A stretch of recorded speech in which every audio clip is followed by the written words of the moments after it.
عمري ما تخيلت بعد كام سنة جواز بس إن جوزي يتحول لعاجز وهو لسه في عز شبابه، 31 سنة. ودي مأساتي اللي بجد محتاجة إن أنا أحكيها لكم، تتعلموا مني وفي نفس الوقت تقولولي أعمل إيه وأتصرف إزاي. السلام عليكم ورحمة الله وبركاته، أهلا بكم معانا في قصة جديدة. صلوا على النبي ويلا علشان نبتدي قصتنا النهاردة. أنا اسمي أحلام، اتجوزت وأنا عندي 23 سنة، وجوزي كان أكبر مني ب3 سنين بس. علي كان راجل محترم جدا، أنا كنت عايشة هنومة ستومة في بيت أهلي. حياتي كانت كويسة جدا، كنت الحمد لله متدلعة آخر دلع، وزي أي بنت أحلامي بسيطة خالص. راجل بيراعي ربنا فيا زي ما أبويا بيحب أمي وبيعشقها، وهو مراعي ربنا فيها وفينا، لأن الحمد لله أنا أهلي كانوا ناس سويين جدا. لحد ما جه علي وتقدم لي. أول ما علي تقدم لي بابا قال لي أنت جايلك عريس عنده عربية نقل وبيسافر بيها، موافقة يا بنتي ولا لأ؟ طبعا سن 23 سنة، قبل الكلام ده كان قلت تقريبا 22، فأكيد نفسي أتجوز بقى وعايزة أفرح وكده. فأبويا قال لي لازم تعرفي يا أحلام يا حبيبتي إن الراجل ده هيبقى بيسعى لأكل عيشه، يعني مش هيبقى جنبك على طول، هيبقى بره باليوم والاتنين والتلاتة، فشوفي نفسك. موافقة كان بها، مش موافقة خلاص، وطبعا محدش هيغصبك على أي حاجة. قعدت أفكر شوية وقلت لبابا طيب لما أشوفه. الصراحة لما شفت علي لقيته شاب جميل وحلو، وكان شكله مؤدب جدا. بصراحة كان شكله حلو وكل حاجة فيه حلوة قوي، وأسلوبه كمان. عارفين النوع المسهتن ده اللي بيعرف يتكلم مع الست الكلام الحلو؟ بجد علي كان كده. بعد ما قعدت معاه أول 5 دقايق بس حسيت إن هو ده الراجل اللي أنا عايزة أكمل معاه حياتي. وابتدينا بقى في التجهيزات بتاعة الفرح، من أول شهر خطوبة ابتدينا إن احنا نجهز الحاجة، وبصراحة ما غيبناش. علي وعدني إن هو هيعيشني أحلى عيشة، وإن هو هيبقى كويس معايا جدا، هيراعي ربنا ويحبني على قد ما يقدر. واتجوزنا فعلا. منكرش إن علي كان عنيف شوية، وكان أسلوبه غريب، وأوقات كتير كنت بحس إن هو أكتر من شخص في شخص واحد، يعني كنت بحس إن هو مش على طبيعته وهو معايا، كأنه مداري جزء من شخصيته أنا لسه معرفهوش. واكتشفت ده إمتى؟ ليلة الدخلة. ما لقيتش الحنية اللي أنا كنت مستنياها منه في يوم زي ده، ولا الأسلوب الحنين ولا الطبطبة ولا المدادية ولا أي حاجة من دي. بس عادي تقبلت الأمر وقلت مفيش مشكلة. يوم ورا يوم ابتديت أعرف فيه تفاصيل في حياته جديدة، زي موضوع إن هو ليه في شرب الحاجات إياه. طبعا أنا ما كنتش عارفة حاجة شبه كده، وما عنديش حد بيشرب حاجة زي كده، وأبويا كان راجل بتاع ربنا قوي بقى. فاتفاجئت لما عرفت إن علي بيشرب الحاجات دي، والكلام ده كان تقريبا بعد شهر واحد من الجواز. في الأول عمري ما كنت باخد بالي من حاجة شبه كده، بعد كده لاحظت إن هو كان بيقعد يقفل على نفسه ويقولي اطلعي بره كده شوية، أو أنا عايز أعمل حاجة في الأوضة لوحدي، أو يدخل الحمام يقفل على نفسه، وأشم الريحة الغريبة وأشوفه وهو شكله مش مظبوط. بس الغريبة إن هو لما كان بيشرب بجد ما كانش بيبقى موضه حلو زي ما أنا بشوف وأسمع. يعني الناس يقولك إن هما بيعملوا دماغ إيه؟ ده كان بيشرب من هنا ويبقى إنسان بشع من هنا. أسلوبه بيبقى صعب وشتيمة وقذارة وهمجية. بالنسبة لي وهو فايق بطبيعته أفضل بكتير بجد. فاتكلمت معاه في أكتر من مرة وقلت له أنا نفسي أعرف يا علي هو أنت بتشرب الحاجات دي ليه؟ قال لي يا ست أنا كده بتكيف. قلت له بس بجد صدقني أنت من غيرها بتبقى أحلى. بصراحة لما بتشرب أنا ببقى خايفة منك.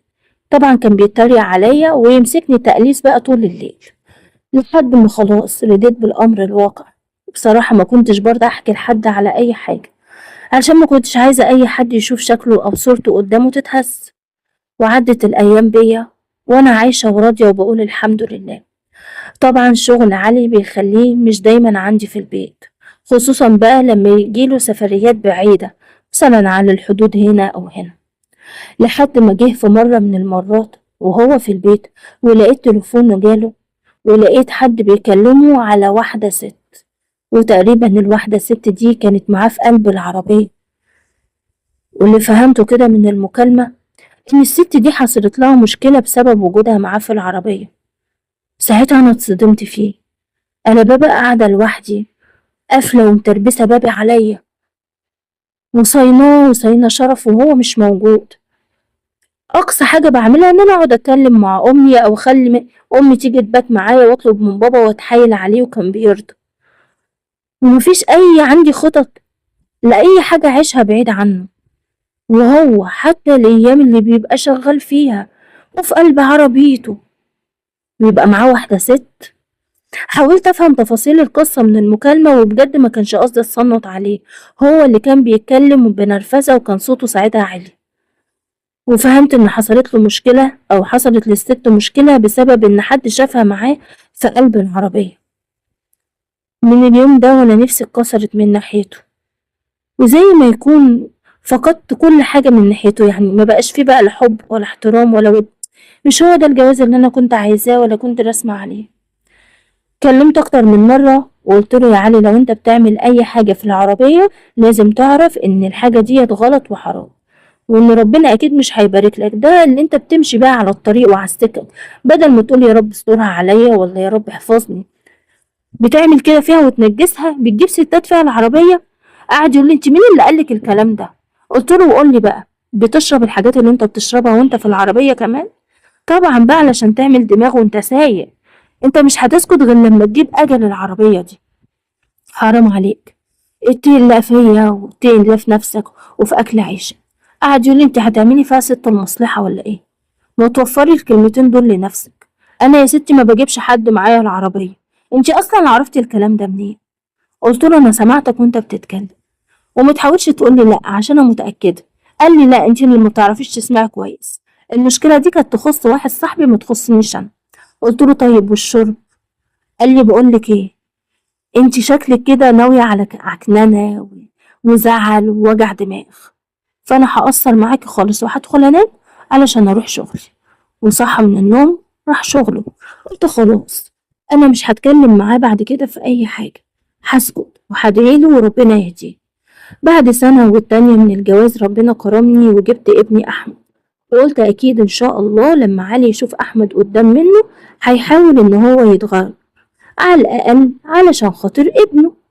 لكن طبعا أنا شكلي كده دماغي غير دماغه خالص، أنا وعلي مش شبه بعض في أي حاجة، وكل اللي أنا بعمله معاه ده من باب المعافرة في إن الجوازة بتاعتنا دي تنفع ونبقوا كويسين مع بعض. فاللي حصل في الوقت ده وبعد ما خلفت كنت بطلب منه ما يدخنش في قلب الشقة، مجرد السيجارة العادية خطأ. ساعتها برضو كنتش بخلص من شتمته وزعقته والسب والصوت العالي. اقول له علشان صحة ابننا.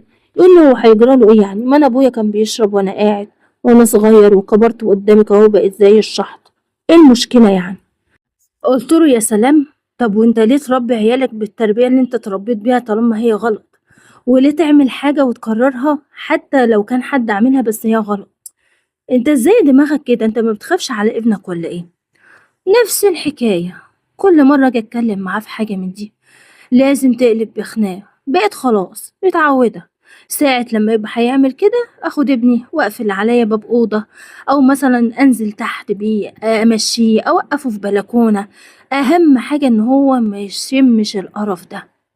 وعدت الأيام وأنا عارفة كويس جدا إن علي بيخوني وإن هو بتاع ستات فعلا، وده كان إحساس جوايا بعيدا بقى عن الكلام اللي أنا كنت بسمعه كل فترة والتانية والمكالمات والاتصالات والكلام القذر اللي بيبقى فيها.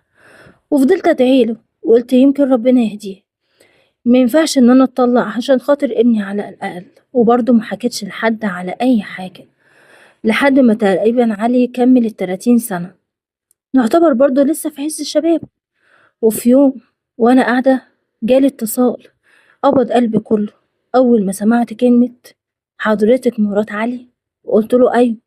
قال لي طيب أنا آسف جدا، بصراحة جوزك عامل حادثة كبيرة جدا وموجود دلوقتي في المستشفى الفلانية، روحي وبسرعة. رحت بسرعة زي المجنونة بعد ما اتصلت بأهلي وأهله وقلبت الدنيا. هو كان أبوه ميت لكن أمه اللي كانت عايشة، وطبعا كانت ست كبيرة. ساعتها قلت لها خليكي انت يا ماما وانا هبقى اطمنك عليه. المهم قرايبه وقرايبي والدنيا كلها اتقلبت عنده في المستشفى. وللأسف وللأسف علي في اليوم ده مش بس خسر صحته، ده كمان خسر حاجة مهمة عند كل راجل. أي راجل بيخسر الحاجة دي بيحس دايما كده إن هو عنده نقص. طبعا نفسيته بقت زي الزفت لما خلاص مش هيقدر يعمل علاقة بعد كده. ورغم إن أنا كنت متضايقة جدا منه بس قلت يمكن ده تغفير ذنوب. كان صعبان عليا إن هو السبب قدامي اللي هو عمل في نفسه كده.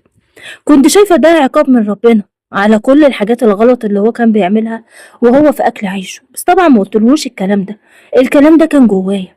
كانت صدمة كبيرة جدا عليا لما الدكتور قال لي إن علي مش هيقدر يتحرك كتير زي الأول، وإن طبعا كل حاجة هتبقى بحساب. وده الكلام ده بعد إيه؟ بعد ما قعد 3 شهور علاج.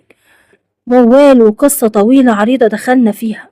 كل قرش كان معانا اتصرف على العلاج بتاعه، غير طبعا الحاجات اللي بتبقى على نفقة الدولة. بس مش الدولة اللي بتشيل لوحدها، انتي كمان بتصرفي.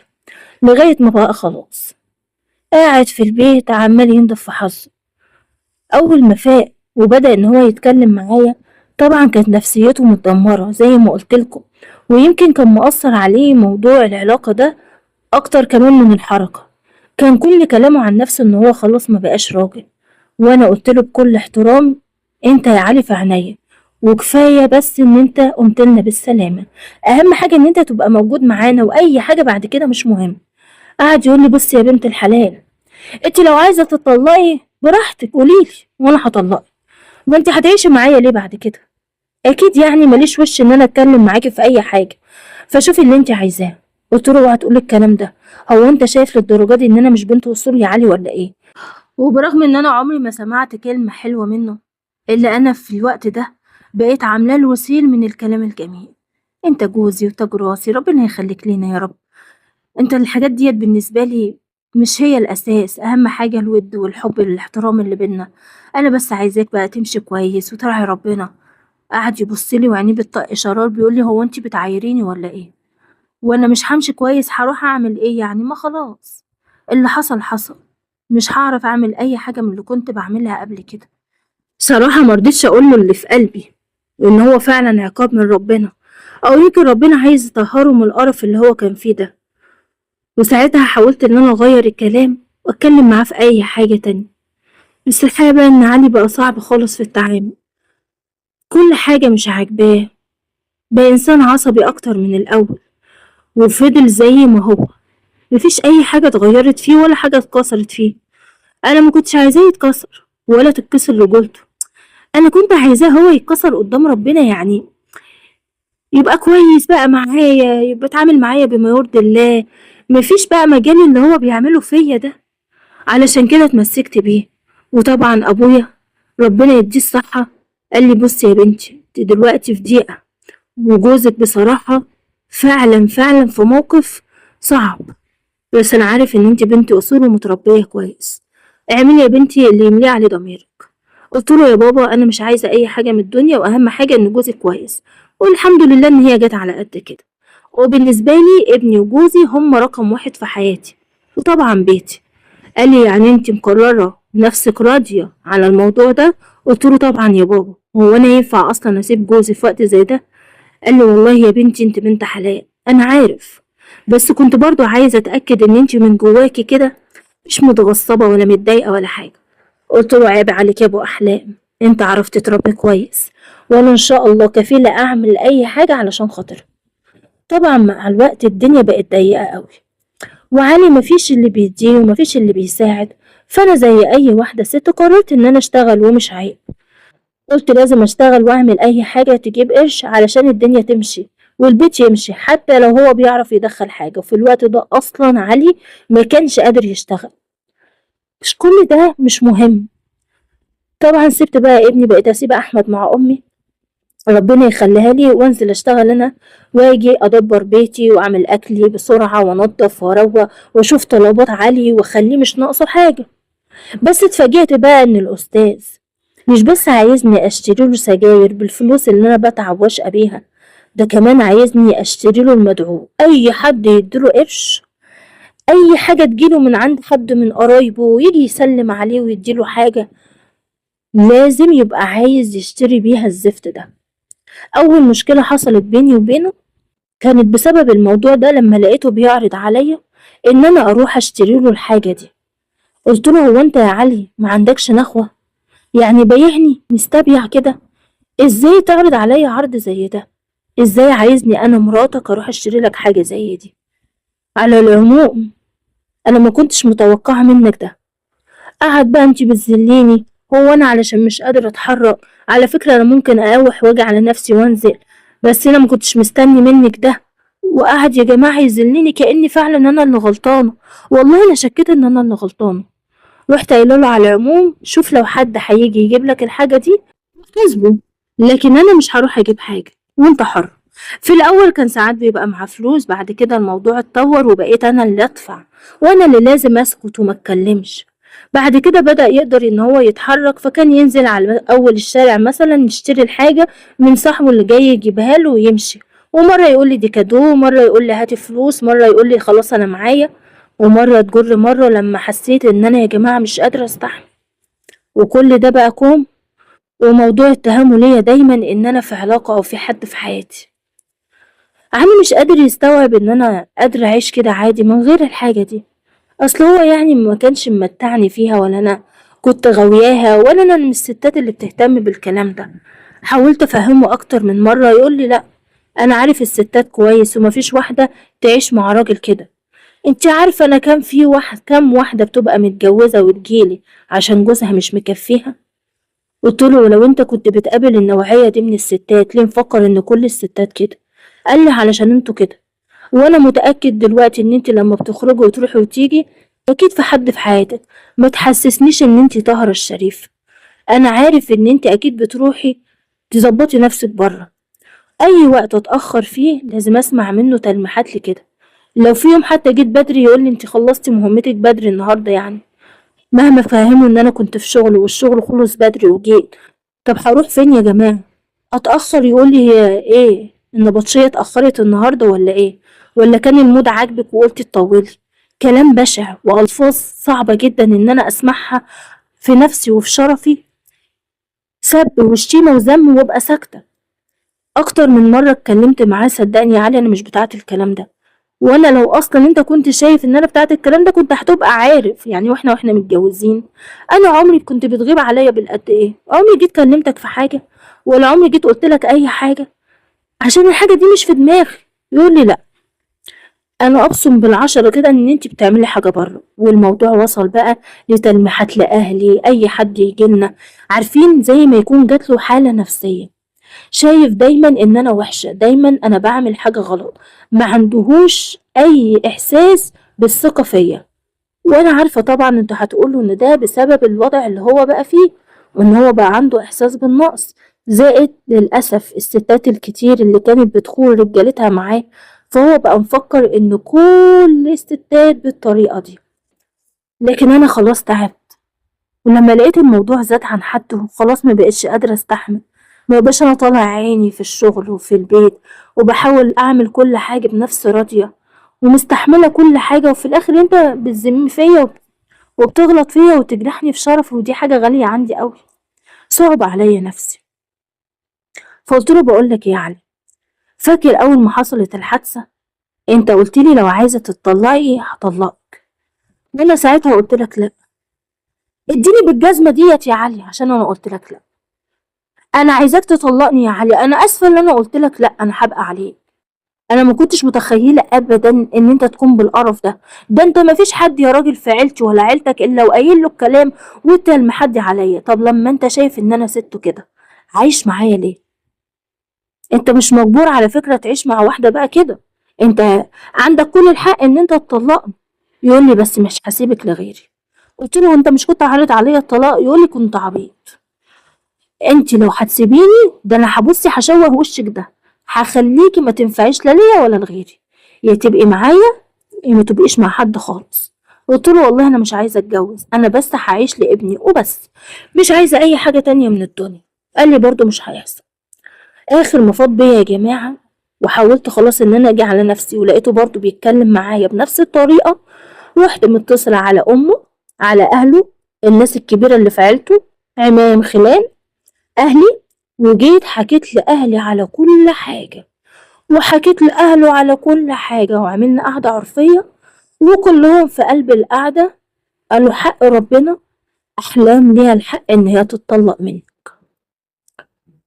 يعني أنا يا جماعة علشان بقيت كده؟ قالوا له لأ، الوضع من الأول وأسلوبك معاها، دي بنت ناس وبنت أصول وعايشة معاك بما يرضي الله، لكن أنت دلوقتي بالنسبة لها ملكش أي وجود في حياتها، ولا أنت سند ولا أنت ظهر ولا أنت حتى عندك مودة ورحمة بيها، حتى أنت اللي يعني أنت اللي بتشهر بيها.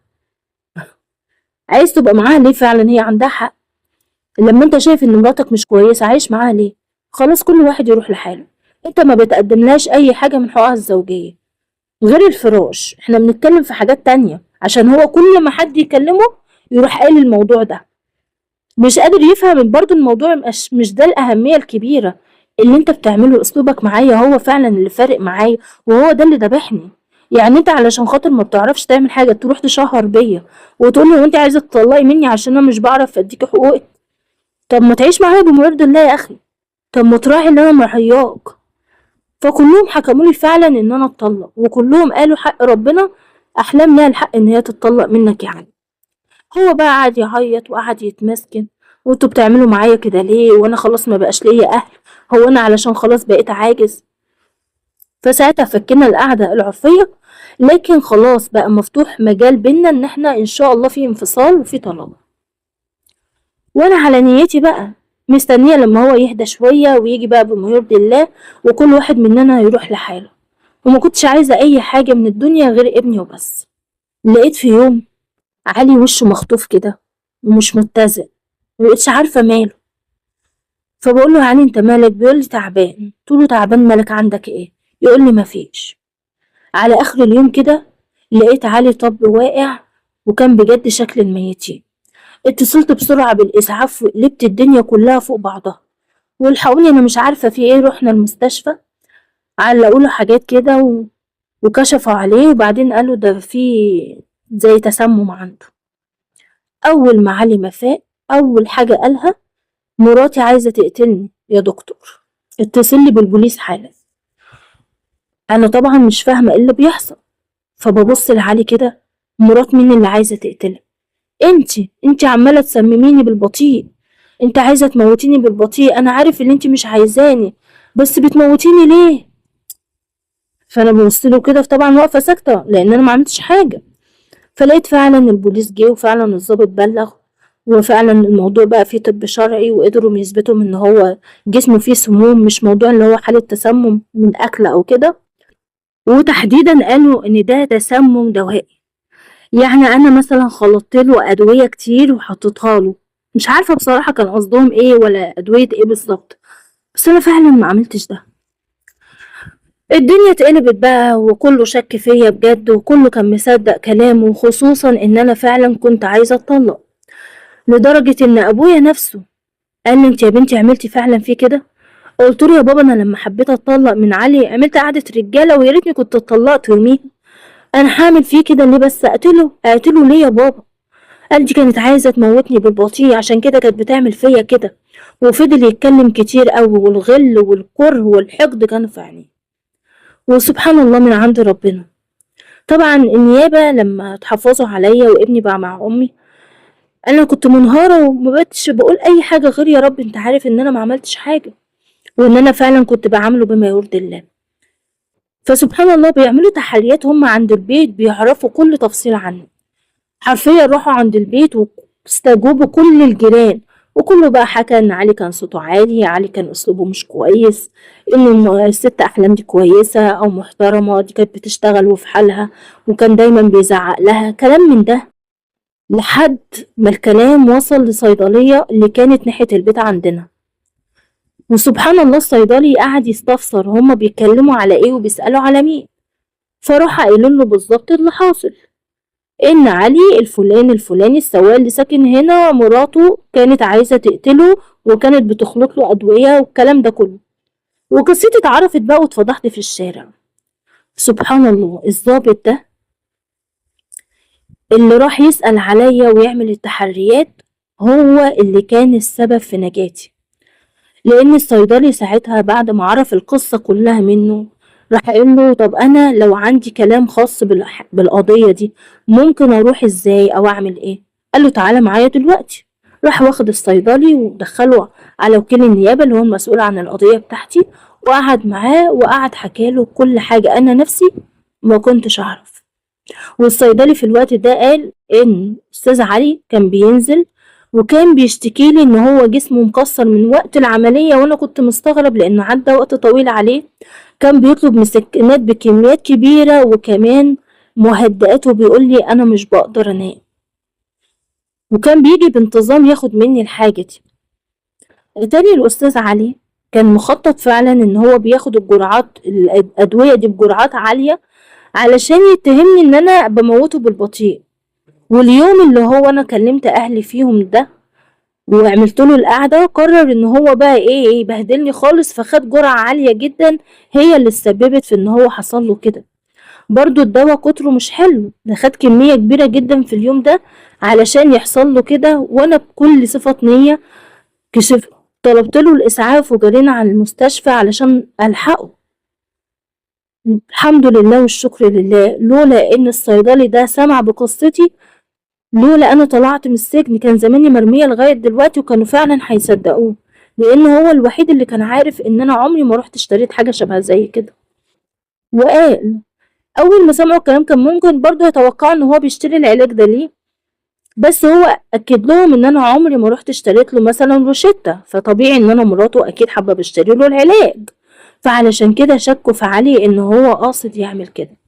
وبدل ما يحبسوني أنا، علي هو اللي اتحبس بسبب الادعاء والكذب وتلفيق القضية ديّة ليّا، وهو في السجن. وبعد ما قضى فترة العقوبة بتاعته وأنا عِشت زي ما أنا كده عند أهلي، رجع لي وعايز يردني. طبعًا أنا اتطلقت منه وهو مسجون، وحاليًا هو عايز يردني وبيقول لي إن أنا هاشيل جميلِك ده فوق دماغي، عرفت قيمتِك ومستحيل إن أنا أزعّلِك تاني. تفتكروا سهل عليّا إن أنا أثق فيه؟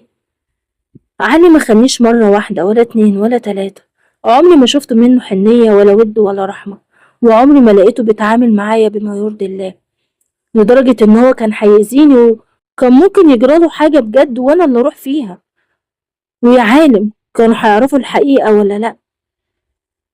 ده ستر من ربنا بس إن أنا خرجت منها، وباحمد ربنا دايمًا إن هو واقف جنبي. وأنا دلوقتي مش عارفة أرجع له علشان خاطر ابني زي ما بيقول لي وأربّي ابني بين أب وأم، والّا كده أريح لي والبعد عنه غنيمة زي ما بيقولوا، وإن أنا أكيد مش هاعيش معاه مبسوطة، لإن هو إنسان مش سوي وأكيد لسه الغل والكره جواه. بصراحة أنا محتارة، اللي يقول لي لا يا شيخة سيبِك منه كبّري دماغِك، ويقول لي ياما ارجعي له طالما أنتِ مش فارق معاكِ حاجة وعيشي أنتِ وابنِك وجوزِك مع بعض، ما تروحيش تدوّري على غيره ولا تشوفي بختِك مع حد تاني، أبو ابنِك ما لكيش غيره، كل واحد بكلمة. وأنا دلوقتي عايزة أعرف أعمل إيه.